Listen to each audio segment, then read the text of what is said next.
അതെ, ഇന്ന് ഞാൻ ചോറ് കൊണ്ടുവന്നില്ല. എന്തു പറ്റി? അതെ, ഔസേപ്പച്ചന്റെ വീട്ടിലാ ഊണ്. പുള്ളിയുടെ മകളുടെ ബർത്ത്ഡേയാ. ഇത് ആദ്യം പറയായിരുന്നില്ലേ ഗോപിയേട്ടന്? ശരിയാ, ആദ്യം പറയായിരുന്നു.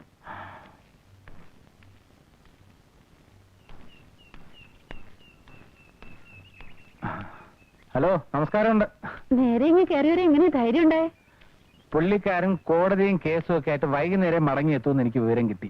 എന്തായിരുന്നു പതിവില്ലാത്തൊരു സന്തോഷം? ഗോപിയേട്ടനെ ആദ്യമായിട്ട് കാണാൻ ഇങ്ങനെ. സത്യം പറയാലോ, സ്മാർട്ട് ആയിട്ടുണ്ട്. Thanks for the compliment. അതെ, ഒരു കാര്യം ചോദിക്കാനുണ്ട്. എന്റെ അമ്മാവനുണ്ടല്ലോ, നിന്റെ തന്തപ്പടി, ആ നീജൻ, എത്ര കട്ടി സ്വർണം കൊടുത്താൽ അങ്ങനെ വിലക്കെടുക്കാൻ പറ്റും? ഗോപിയേട്ടൻ എന്താ വട്ടുപിടിച്ചിരിക്കുക? ഒരു കുഴപ്പമില്ല. സ്കൂളിൽ വെച്ച് നീ തന്ന കാശുണ്ടല്ലോ മാനേജറെ ട്രീറ്റ് ചെയ്യാൻ, അതെന്റെ ജീവിതത്തെ ആകെ മാറ്റിമറിച്ചു. ഇനി എനിക്ക് ഒരിക്കലും തിരിഞ്ഞു നോക്കേണ്ടി വരില്ല. ബാങ്ക് ലോൺ ഇത്ര പെട്ടെന്ന് ശരിയായോ? എങ്ങനെയാണ് ശരിയാക്കിയെന്നുള്ള തൽക്കാലം അവിടെ നിൽക്കട്ടെ. നിന്നെ ഞാൻ എങ്ങനെയാണ് വിവാഹ മണ്ഡപത്തിലേക്ക് ആനയിക്കാൻ പോകുന്നതെന്ന് അറിയാമോ? കുതിരപ്പുറത്താ? അല്ല, സ്വർണ്ണ രഥത്തിൽ, സ്വർണം കൊണ്ട് മൂടി. സത്യം പറയട്ടെ, ഗോപിയേട്ടൻ ഇപ്പം വട്ട് തന്നെയാ. ഒക്കെ യാഥാർത്ഥ്യമാക്കാൻ പോവാണ് മായ ഞാൻ. നിനക്കറിയോ, ഈ ഭൂമിയിൽ പണമില്ലാതെ ജീവിക്കലാണ് ഏറ്റവും അപമാനകരമായ സംഗതിയെന്ന് അനുഭവത്തിലൂടെ പഠിച്ചവനാണ് ഞാൻ. ലക്ഷക്കണക്കിന് സ്വത്തിന്റെ ഉടമയായ ഗോവിന്ദൻ നായരുടെ മകൾക്ക് അത് മനസ്സിലാവില്ല. സ്കൂൾ മാഷായിരുന്ന എന്റെ അച്ഛൻ, സ്വാതന്ത്ര്യ സമര പോരാളി. ഖദർ പോലെ ശുഭ്രമായ മനസ്സായിരുന്നു അച്ഛൻ്റേത്. അതുകൊണ്ടൊന്നും ഉണ്ടാക്കിയില്ല. വളഞ്ഞ വഴിയിലൂടെ ഒന്നും ഉണ്ടാക്കാൻ നോക്കിയില്ല എന്നതാണ് സത്യം. എന്നിട്ടെന്തായി? ജപ്തി ചെയ്യപ്പെട്ട വീട്, എല്ലാ സ്വപ്നങ്ങളും ബലികഴിച്ച് തുണിക്കടയിൽ കൂലിക്കാരനായി നിൽക്കേണ്ടി വന്ന മകൻ. ഗോപിയേട്ടാ, എന്നെങ്കിലും ആരുടെയെങ്കിലും മുമ്പിൽ ഇതൊക്കെ നിറക്കി വെക്കണ്ടേ മായ? ബന്ധുവീട്ടിലെ കല്യാണത്തിന് പോലും പോകാൻ കഴിയാതെ അകന്നു നിൽക്കേണ്ടി വരുന്ന അനിയത്തിമാരുടെ ദുഃഖം. നിറം മങ്ങി നരച്ച സാരിക്ക് പകരം അവർക്ക് വേറൊന്ന് വാങ്ങിക്കൊടുക്കാൻ പോലും എനിക്കിതുവരെ കഴിഞ്ഞിട്ട്. എന്തിനാ ഗോപിയേട്ടാ ഇപ്പൊ ഇതൊക്കെ പറയണേ? ഇതിനൊക്കെ എനിക്ക് പകരം ചോദിക്കണം. ഈ നാട് പോലും വിലയ്ക്ക് വാങ്ങാൻ കഴിയുന്ന കോടീശ്വരനാവാൻ പോവുകയാണ് നിന്റെ ഗോപിയേട്ടൻ.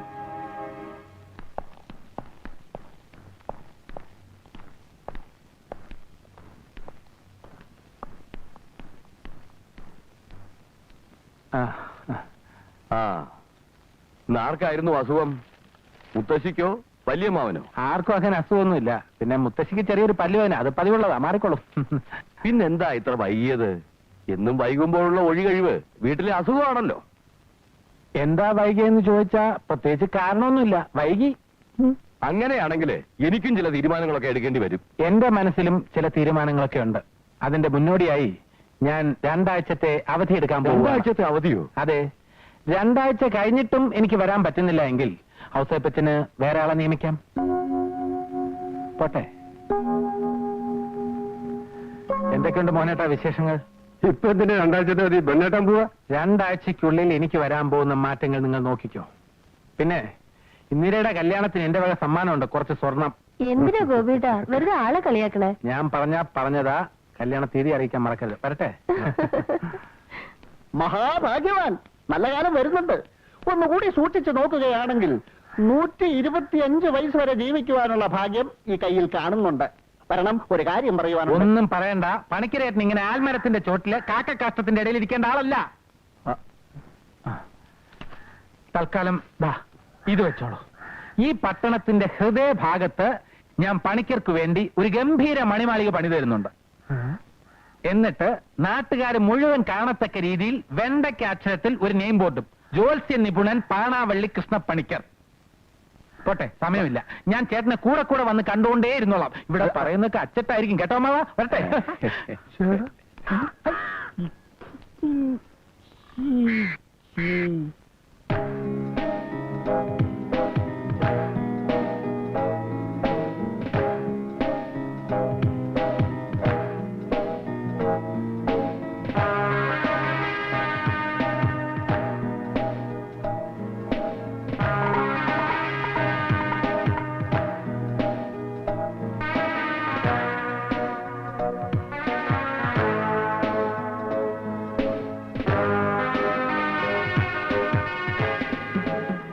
സ്വർണത്തിന്റെ ഇന്നത്തെ മാർക്കറ്റ് നിലവാരം എത്രയാ? അവിടെ ചോദിച്ചാൽ മതി.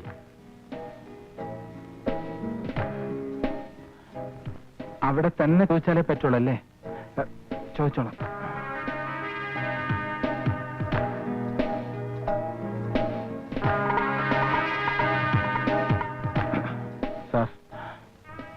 എന്തു വേണം?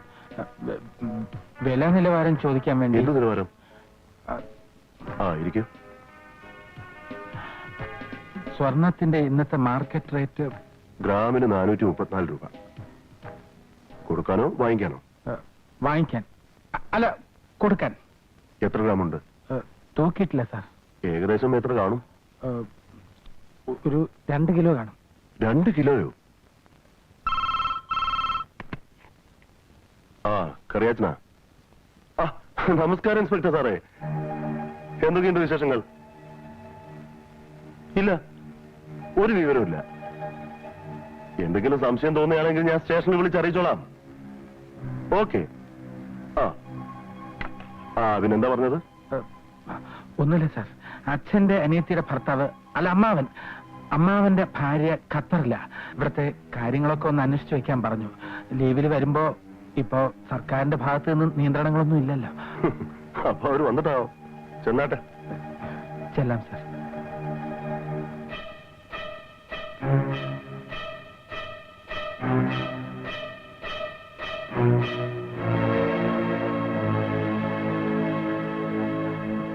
ഒരു സോഡ, ഉപ്പൊട്ടും കുറയ്ക്കണ്ട.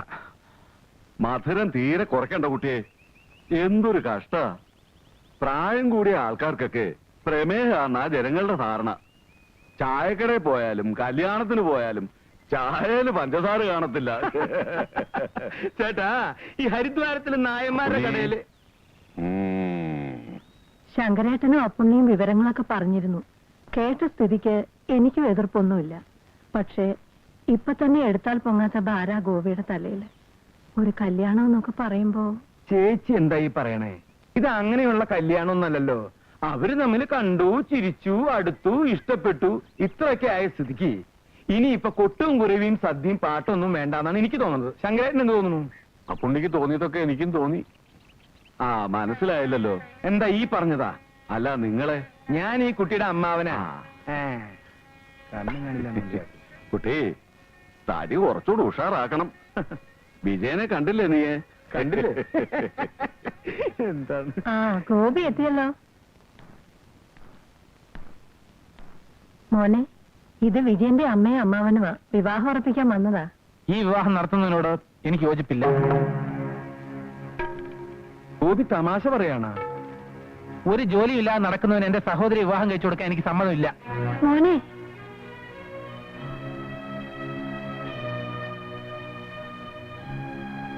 ഓർമ്മ വെച്ച നാള് മുതല് കഷ്ടപ്പാടും പ്രാരാബ്ധവും മാത്രമേ ഉണ്ടായിട്ടുള്ളൂ ഈ കുടുംബത്തില്. വീണ്ടും കഷ്ടപ്പെടാൻ വേണ്ടി അവളെ എങ്ങോട്ടെങ്കിലും തള്ളിവിടാൻ ഞാൻ ഒരുക്കമല്ല.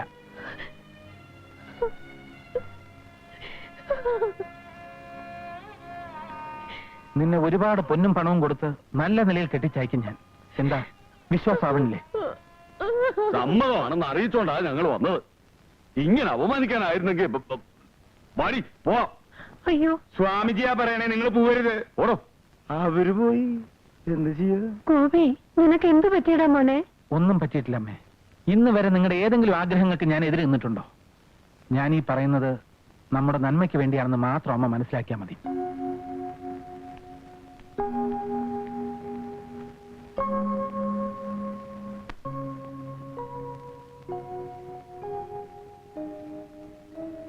അമ്പലത്തിൽ പോകുന്നതോട് വിലക്കിരിക്കുക ഗോപിയുടെ. ഇപ്പൊ ഇവിടെ എത്താൻ തന്നെ ഞാൻ എത്ര കളവ് പറഞ്ഞെന്നറിയോ വിജയേട്ടന്? ഇന്ദുവിന്റെ ഇഷ്ടത്തിനെതിരായിട്ട് ഗോപിയേട്ടൻ നിൽക്കില്ല എന്ന് ഇന്ദു തന്നെയല്ലേ പറഞ്ഞത്? ഉവ്വ്, എനിക്ക് ഉറപ്പായിരുന്നു. ഗോപിയേട്ടൻ അങ്ങനെയാ. ആരുടെ സങ്കടം സഹിക്കാൻ പറ്റില്ല. എന്നിട്ടിപ്പോ അമ്മയും അമ്മാവനെയും അവമാനിച്ചു വിട്ടില്ലേ? അതാ എനിക്ക് മനസ്സിലാവാത്തത്. എന്തോ പറ്റിയിട്ടുണ്ട് ഗോപിയേട്ടന്. തുണിക്കടയിൽ പോയിട്ട് തന്നെ ദിവസം എത്രയെന്നറിയോ? നേരം വെളുക്കോളം എന്തൊക്കെയോ ഓർത്തിരിക്കുന്നത് കാണാം. തുണിക്കടയിലെ മോഹനും പറഞ്ഞു പെരുമാറ്റത്തിൽ എന്തൊക്കെയോ പന്തികേടുണ്ടെന്ന്. ഒരിക്കലും നടക്കാനിടയില്ലാത്ത കുറെ കാര്യങ്ങൾ അത്രേ മനസ്സില്. എന്ത് ചെയ്യണമെന്ന് ഒരു രൂപമില്ല. ചോദിക്കുന്നതുകൊണ്ട് ഒന്നും തോന്നരുത്. തറവാട്ടിൽ ആർക്കെങ്കിലും പാരമ്പര്യമായിട്ട് ഭ്രാന്തുണ്ടായിരുന്നു? വിജയേട്ടാ, മനസ്സിന്റെ കാര്യമല്ലേ. നിസ്സാരമായ എന്തെങ്കിലും കാരണം മതിയല്ലോ ഒന്ന് പാളാൻ.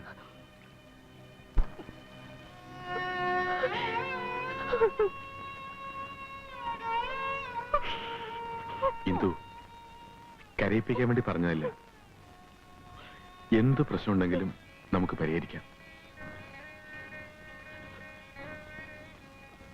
നിന്റെ വിജയേട്ടൻ എന്നും നിന്നോടൊപ്പം ഉണ്ടാകും.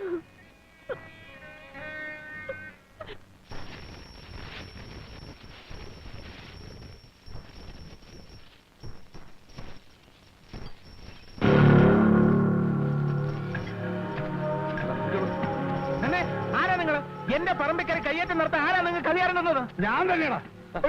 അത് ശരി, തെമ്മാടത്തിനും കാണിക്കുന്നു. ആര് വന്നാലും ശരി.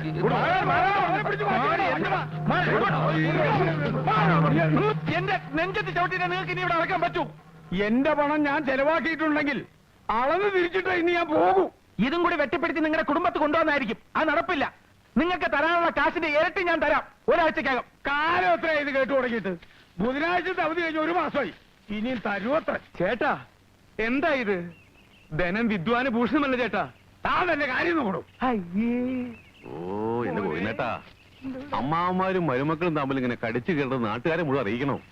ഏട്ടൻ വരൂ. നീ എന്തിനാ ഈ സർപ്പക്കാവിൽ വന്ന് കിടക്കണേ? അവരെല്ലാം ഇവിടുന്ന് പോകാതെ ഞാൻ ഇവിടുന്ന് എഴുന്നേക്കില്ല. അവരൊക്കെ പോയില്ലോ. വാ പോമ്പാ. എനിക്ക് എന്നെ തട്ടിയിടല്ലേ. ഏട്ടൻ ഇവിടുത്തെ അവസ്ഥയൊക്കെ അറിയാവുന്നതല്ലേ, എന്നിട്ടും എന്താ ഇങ്ങനെ? അവസ്ഥയൊന്നും എനിക്കറിയേണ്ട കാര്യമില്ല. ഞാൻ കഷ്ടപ്പെട്ടുണ്ടാക്കിയ പണമാ, അതെനിക്ക് കിട്ടണം. തരാനുള്ള കാശിന് 25 സെന്റ് സ്ഥലം ഞാൻ ഇവിടെ നടന്നെടുത്തിരിക്കും. അവന്റെ കൂടുതലൊന്നും പറയണ്ട. ഈ സ്ഥലം സൂത്രത്തിൽ ഒപ്പിച്ചെടുക്കാൻ വേണ്ടിയാണ് അന്ന് വലിയ കാര്യത്തിൽ രൂപ എന്ന് സഹായിച്ചെന്ന് ഇപ്പോഴാ മനസ്സിലായത്. അച്ഛന്റെ സ്വത്ത് മുഴുവൻ കള്ളക്കേസിൽ സ്വന്തമാക്കിയത് പോരല്ലേ? എന്ത് ചേട്ടാ, എന്റെ നിയന്ത്രണം വിട്ടു തുടങ്ങിട്ടോ.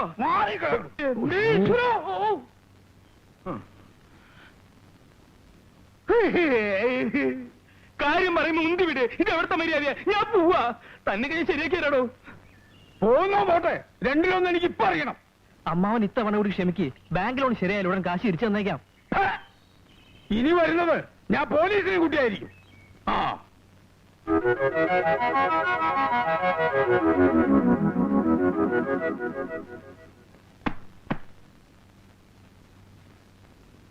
കുറച്ചു ദിവസം കൂടെ നിനക്കിവിടെ നിന്നൂടെയാ പുണ്യേ? മടുത്തു, മതിയായി. അമ്മ കണ്ടതല്ലേ നടുമുറ്റത്തൊരു കുരുക്ഷേത്ര യുദ്ധം.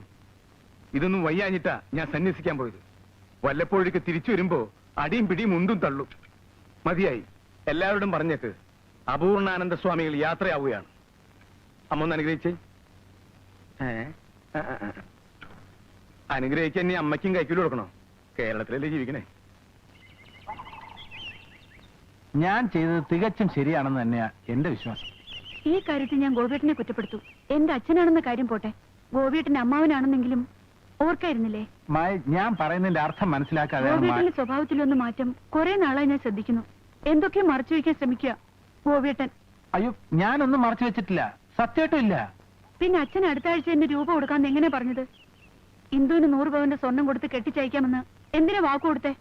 ഗോപിയേട്ടൻ എന്താ കള്ളക്കടത്തുണ്ടോ? കള്ളക്കടത്തോ? തമാശയ്ക്ക് പോലും അങ്ങനെയൊന്നും പറയരുത്, വെറുതെ ആൾക്കാർ തെറ്റിദ്ധരിക്കും. സ്വർണ്ണരഥം, ദേഹം മുഴുവൻ സ്വർണം കൊണ്ടുള്ള ബഹളം, എന്തൊക്കെയാ പറഞ്ഞത്? അന്ന് എനിക്ക് സംശയം ഉണ്ടായിരുന്നു. അതൊക്കെ എന്റെ ഒരു സ്വപ്നം പറഞ്ഞാണ് മായേ. ഇടത്തരക്കാരന്റെ ജീവിതം മുഴുവൻ സ്വപ്നങ്ങളല്ലേ. അതൊക്കെ യാഥാർത്ഥ്യമാക്കാനുള്ള ശ്രമത്തില നിന്റെ ഗോപിയേട്ടൻ.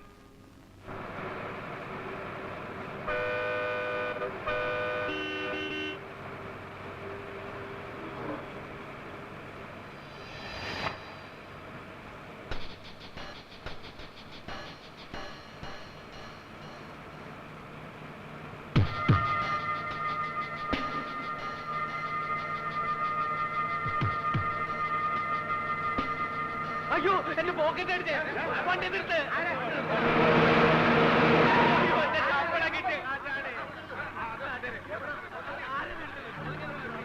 ഈശ്വര, അപ്പൊ എന്റെ കയ്യിൽ ബിസ്ക്കറ്റ്. ആരും ബഹളം വയ്ക്കണ്ട, ബസ് പോലീസ് സ്റ്റേഷനിലേക്ക് വിടാം. പോലീസ് സ്റ്റേഷനിൽ പോയി ചെക്ക് ചെയ്യാന്നൊക്കെ പറഞ്ഞ എനിക്കിന്നൊരു PSC ടെസ്റ്റ് ഉള്ളതാ. സമയമായി. പോലീസിന്റെ ടെസ്റ്റ് കഴിഞ്ഞിട്ട് വേറെ ടെസ്റ്റ് ചെയ്താൽ മതി. ആരെങ്കിലും എന്തെങ്കിലും പോക്കറ്റരം കാണിച്ചതിന് നമ്മൾ എല്ലാവരും കൂടി ശിക്ഷ അനുഭവിക്കണമെന്ന് പറഞ്ഞാൽ സ്ത്രീകളും കുട്ടികളും ഉള്ളതാ. നമുക്ക് തന്നെ തപ്പാം. വാ വാ വാ, അല്ലാതെ പറഞ്ഞ പോയിട്ട് ഓരോരുത്തർക്ക് ഓരോ കാര്യങ്ങളുള്ളതാ. ആദ്യം സാറിനെ തന്നെ ചെക്ക് ചെയ്യാം. എന്നെന്താ ചെക്ക് ചെയ്യുന്നത്? അതേ കുന്തം കുടത്തിനും തപ്പണമെന്നാ. മാറിയുന്നേ നിങ്ങൾ എങ്ങനെ ചെക്ക് ചെയ്യുന്നത്? പോലീസ് മാത്രമല്ല മനുഷ്യനെ വിചാരിച്ചാലും കള്ളന്മാരെ കണ്ടുപിടിക്കാൻ പറ്റും. അതുകൊണ്ടാ. പിന്നെ എടുത്തിട്ടില്ല എന്തിനാ പഠിക്കുന്നത്? ഞാൻ ചെക്ക് ചെയ്യാം. ഞാൻ പറഞ്ഞു ധൃതിവെക്കാം. ഞാൻ കാര്യം പറഞ്ഞോട്ടെ. ഞാൻ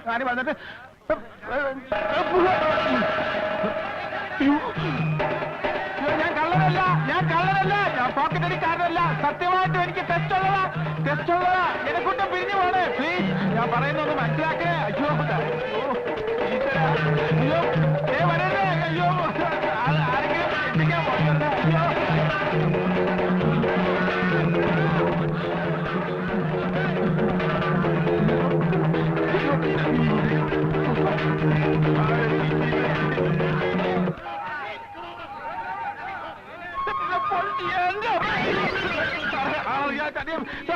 കാര്യം പറഞ്ഞിട്ട്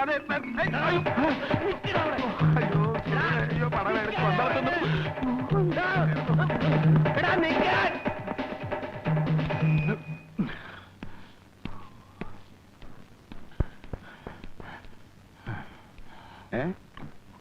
അത്രയ്ക്ക് ദാഹമുള്ളതുകൊണ്ടാ. ഒരു ചായ 2 ഗ്ലാസ് വെള്ളം എനിക്ക് കിട്ടുമ്പോ തിരിച്ചു തരാമേ. മോനെ എത്ര നാളാണോ നിന്നെ തെരഞ്ഞെടുക്കുന്നത്? കാശ് ഞാൻ പിന്നെ തരാം. എപ്പോ പിന്നെ? എന്റെ അഭിമാനത്തിൽ ഞാൻ പിന്നെ തരാം.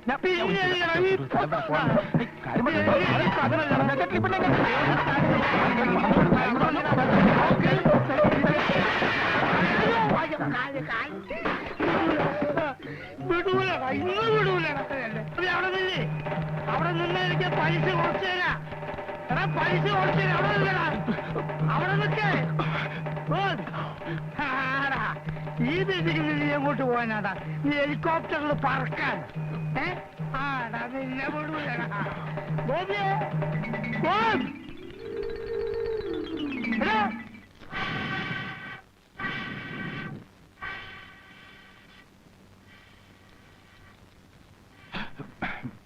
നമസ്കാരം വസൂട്ട. ഗോപിയെ ഇതുവഴി കണ്ടിട്ട് കുറെ ആയല്ലോ. നേരം കിട്ടണ്ടേ? കടപൂട്ടി വീട്ടിൽ എത്തുമ്പോ തന്നെ 9 മണി കഴിയും. എന്തായി പെങ്ങന്മാരുടെ കല്യാണമൊക്കെ ശരിയായോ? 2-3 അന്വേഷണങ്ങളൊക്കെ വന്നിരുന്നു. ജാതകം ചേരാത്തോണ്ട് ഒന്നും നടന്നില്ല. ശരിയാ, കല്യാണം എന്നൊക്കെ പറഞ്ഞ ഒരു വിധിയല്ലേ? സത്യമാണോ വാസുട്ട ഈ പറയുന്നത്? അല്ല, ഗോപി വെറുതെ വന്നതാ? ഉവ്വ്. ഔസേപ്പച്ച മുതലാളിയുടെ വീട് വരെ വന്നപ്പോ ഇവിടെ ഒന്ന് കയറിയിട്ട് പോവാന്ന് കരുതി.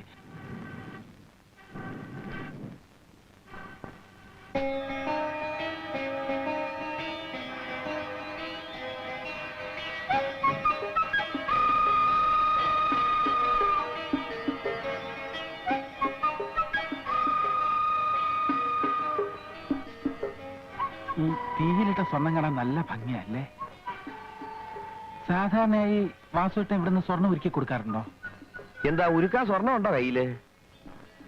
അല്ല, നമ്മൾ ഈ പത്രത്തിലൊക്കെ വായിക്കാറില്ലേ, 2 കോടിയുടെ സ്വർണം പിടിച്ചു, 3 കോടിയുടെ സ്വർണം പിടിച്ചു എന്നൊക്കെ. ഇതൊക്കെ എങ്ങനെയാ വിറ്റ് കാശാക്കുന്നതെന്ന് ഒരെത്തും പിടിയും കിട്ടുന്നില്ല. ആവശ്യമില്ലാത്ത കാര്യം ഓർത്ത് എന്തിനാ ഗോപി തല ഉണ്ടാക്കുന്നേ? ഞാനും അത് തന്നെ ആലോചിക്കുന്നത്.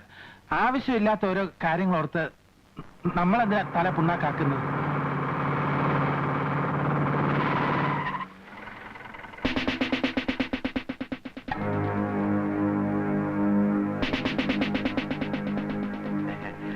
സാർ, ഞാൻ വൈകിട്ട് വീട്ടിലെത്തിച്ചോളാം. എത്ര ദിവസമായി ഒരു അറിഞ്ഞാണുണ്ടാക്കാൻ തന്നിട്ട്? നാളെ മോളുടെ പേര് വിളിന്ന് കഴിഞ്ഞ ആഴ്ച എന്നോട് പറഞ്ഞല്ലേ? നാളെ അല്ലേ സാർ? ഇനിയും സമയം എത്ര കിടക്കുന്നു? ഇന്ന് വൈകുന്നേരം ഞാൻ സാറിന്റെ വീട്ടിലെത്തിച്ചോളാം. പോരെ? എന്റെ ഉറപ്പല്ലേ? ആ, വണ്ടിയുടെ. ആ, പിന്നെ കള്ളക്കടത്തുകാർ എറിഞ്ഞു കളഞ്ഞ സ്വർണം ഈ ടൗണിൽ തന്നെ ആരുടെ കയ്യിൽ എത്തിയിട്ടുണ്ടെന്ന റിപ്പോർട്ട്. സ്വർണം വിൽക്കാൻ വരുന്ന ആരെങ്കിലും സംശയം തോന്നുകയാണെങ്കിൽ സ്റ്റേഷനിൽ വിളിച്ചു പറയണം. ഓ.